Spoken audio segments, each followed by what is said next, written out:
povo que curte videogame, hashtag seus lindos pra gente relembrar o passado. Bem-vindos ao Gamepédia, programa que toda semana te conta o Paranauê pra você manjar mais dos Paranauês. E a gente está aqui no mês do cachorrinho malucado, fazendo especiais sobre loucura. E daí, me veio esse e-mail de um cara chamado Rafael Barbosa.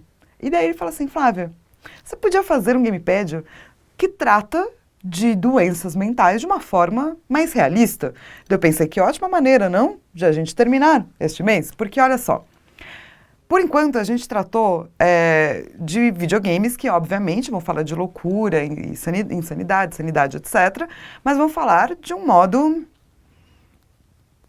estereotipado, digamos assim, né? Olha, essas pessoas são muito loucas, tenha medo de ter loucura. Esse medo é tão grande, que esse é o último tópico que eu acho importante falar sobre isso, que alguns games incluíram um medidor de sanidade. E eu acho que o medidor de sanidade poderia só ser uma coisa passável e talvez que não tivesse nada a ver com a realidade. Porém, contudo, a maior parte das vezes que ele é usado não quando você bate no monstro, ou você tem algum combate. Ele é usado quando você é exposto a situações assustadoras e a monstros. Daí, geralmente, seu medidor de sanidade vai diminuindo. E isso eu acho muito interessante, porque não tem a ver com a peleja, não tem a ver com você bater no inimigo, tem a ver com você ser exposto a coisas que você não imagina, ou que são muito fortes para você, exatamente como pessoas que são expostas à guerra, por exemplo, e voltam aí com distúrbios de estresse por conta disso. Então eu acho que tem bastante a ver. Eternal Darkness, para mim, foi o primeiro game que usou isso de forma inteligentíssima e usando meio bugs do jogo. Toda vez que seu medidor ia diminuindo, bugs aconteciam. Inclusive, ele é muito baseado em H.P. Lovecraft, outro vídeo que você devia assistir se você está gostando dessa série sobre loucura. Em Amnésia The Dark Descent, que também tem um medidor de sanidade, a partir do momento que você vai entrando em contato com monstros e você vai ficando assustado, aquele medidor vai diminuindo e daí os monstros começam a te perseguir e as visões do mundo começam a ficar mais grotescas e tal. Mas, de novo, não tem a ver com combate, tem a ver com você sentir medo. Inclusive, tem um jogo chamado Indigo Prophecy /Fahrenheit, ele tem 2 nomes, é assim mesmo? Que os personagens, cada um dos protagonistas, tem um medidor também. Mas ele é um medidor que tem muito mais a ver com uma saúde mental e menos com insanidade. Então ele passa por coisas como depressão, ansiedade. E você tem que não deixar o seu personagem ficar muito deprimido, nem muito ansioso, porque ele pode ter um surto. Mas daí, eu acho que esse talvez seja o mais realista de todos os usos de medidores, porque obviamente não existem monstros, não? Tem muito mais a ver com estabilidade. Na contramão dessa coisa, medo, loucura, manicômios do mal, estátuas que fazem nos manicômios, sei lá, enfim, a narrativa que você quiser colocar aí, existe Psychonauts. Psychonauts. Você tem um protagonista chamado Rez e ele pode entrar dentro da mente das pessoas e ajudá-las a resolver os seus problemas mentais.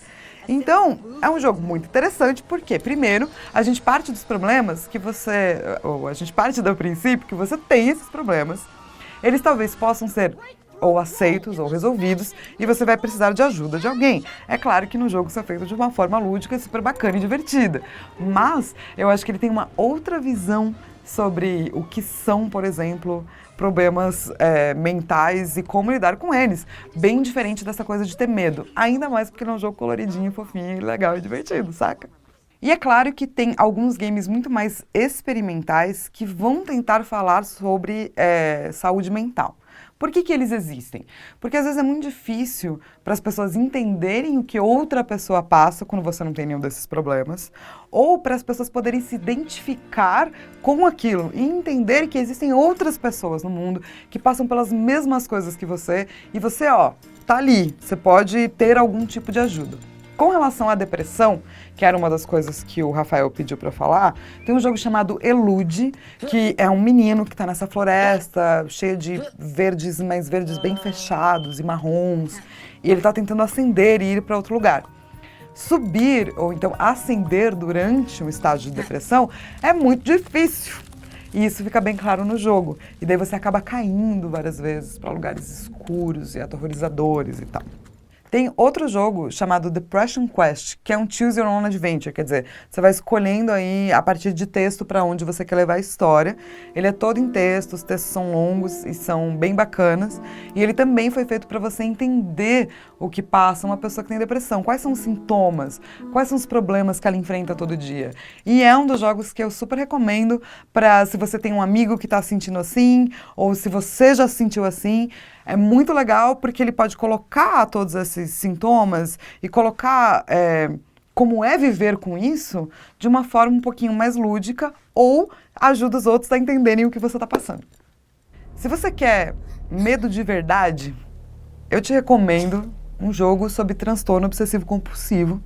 No começo, porque ele tem uma arte monocromática e mais cartoon, você fala, legal. Não, não é legal.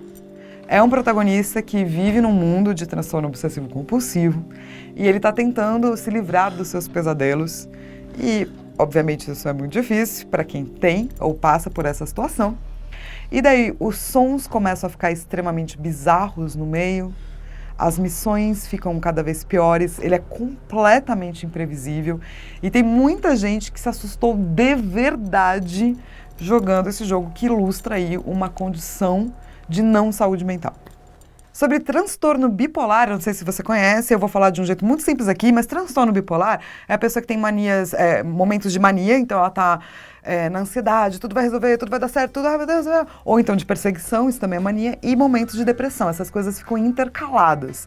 E tem um jogo na internet chamado Fluctuation, que foi criado exatamente para mostrar isso. Então no começo do jogo, o cara vira para você e fala assim, olha, os controles são assim, tá? Se você vira pra direita, você vai pra direita, você vira pra esquerda, você vai pra esquerda, você vira pra cima, você vai pra cima. E da hora que você começa a jogar o jogo, você descobre que, na verdade, nenhum controle funciona, a não ser o para cima.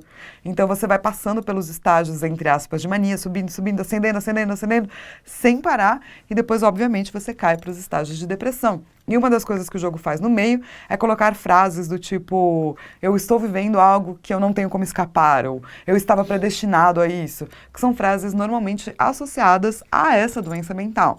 Esses jogos, obviamente, são experimentais, alguns deles são curtos, estranhos, não exatamente o que você espera, entre aspas, de um game, mas mesmo assim eu recomendo, você devia, expanda a sua mente, vai tentar joguinhos estranhos. E se você quer jogos mais game mesmo, tem esse jogo chamado Knock Knock, que fala sobre alucinações. E ele é bem estranho e bizarro.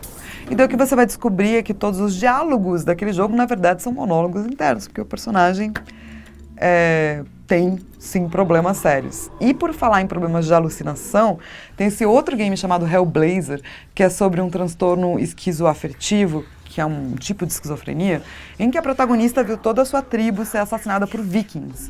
E daí ela começa a criar uma nova realidade. Então a realidade do mundo meio que se funde com essa realidade que ela criou, porque ela não conseguiu lidar com isso direito. E você pode navegar por essa outra realidade aí, que é realmente daí o que a gente consideraria insana, na questão de psicologia e etc, etc, desta personagem.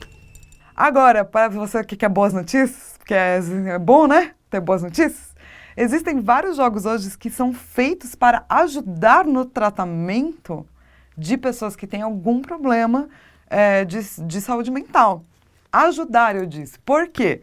Porque terapia tem que ir, tá? Psiquiatria tem que ir também. Todo mundo devia fazer terapia, então não tire sarro do seu amigo que faz terapia, faça terapia você também, seja uma pessoa melhor, mais feliz, mais legal. Se você está passando por qualquer problema ou tem qualquer sintoma que você acha que pode ser alguma dessas coisas, também vai ver um psicólogo e um psiquiatra, veja os dois, não só o psiquiatra, e teste esses jogos. Quer dizer, o primeiro ele ainda não está aberto para todo mundo, ele por enquanto só está na Nova Zelândia, ele chama Sparks, e eu acho que depois ele vai para o mundo, e ele é um RPG, e o objetivo é te dar mensagens positivas e tentar reforçar coisas e comportamentos bacanas. Foi realizado um breve estudo pela galera que fez esse jogo, e eles disseram que muitas pessoas que experimentaram, sim, tiveram menos pensamentos negativos depois de experimentar o jogo. Então, resta esperar ele chegar para cá. E, para mim, uma das pesquisadoras mais interessantes da atualidade, chamada Jane McGonigal, ela acredita que games podem mudar o mundo e para melhor, ela passou por um problema muito sério, ela bateu a cabeça, teve uma confusão, ela não podia fazer nada, e uma das coisas que ela sentiu, um dos sintomas que ela sentiu por conta dessa confusão foi ficar depressiva. Como ela não podia estudar, não podia trabalhar, não podia correr, era tudo que ela gostava, ela começou a achar que talvez era melhor morrer mesmo. E daí ela falou, cara, eu vou ter duas possibilidades. Ou eu vou me matar, ou eu vou criar uma solução para isso. E ela fala isso num TED incrível, que você deveria assistir, porque é maravilhoso e lindo. E daí, em vez de se matar, ela resolveu criar um jogo extremamente simples, é quase uma plataforma gamificada, que pode te ajudar a reforçar positivamente várias coisas que você deveria ter.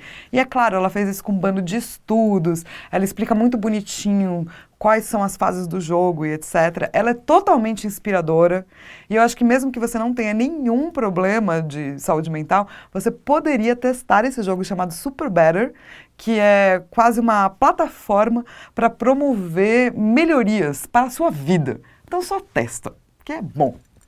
Inclusive, um jogo brasileiro, que é a minha dica do dia, acabou de sair, que fala sobre depressão e ansiedade. Ele foi feito pela Thaís Weiler, que é uma desenvolvedora do Brasil, ela agora mora lá em Manaus, faz games lá, junto com a Mora Bethany. A Mora fez as ilustrações, a Thaís fez o jogo e, obviamente, as escolhas e o texto, que teve aqui no programa, Amora. E é um jogo sobre depressão e ansiedade, é super curto, está na internet, está de graça e pode talvez você ou entender o seu amigo, ou ter mais empatia, ou descobrir que você que tem esses sintomas, descobrir que muita gente tem também.